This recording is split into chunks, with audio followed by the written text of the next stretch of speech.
মুরব্বিদের মুখে শোনা যায় কাঁচা মাছ, কাঁচা টাকা, আর একটা না হয় নাই বললাম।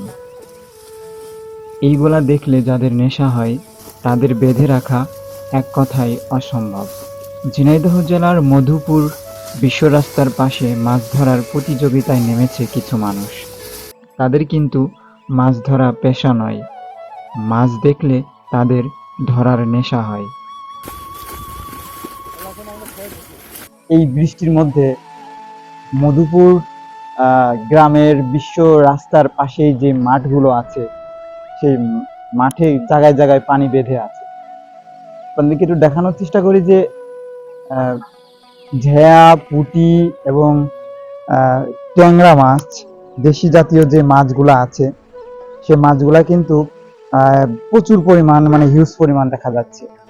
মাছ মারা কিন্তু তাদের পেশা নয়, মাছ মারা কিন্তু তাদের একটা নেশা। সেই নেশায় আসক্ত হয়ে মাঠে অনেক মানুষই দেখা যাচ্ছে যে মাছ মারার কার্যক্রম চালাচ্ছে। তো আপনাদেরকে একটু ভালো করে দেখানোর চেষ্টা করব।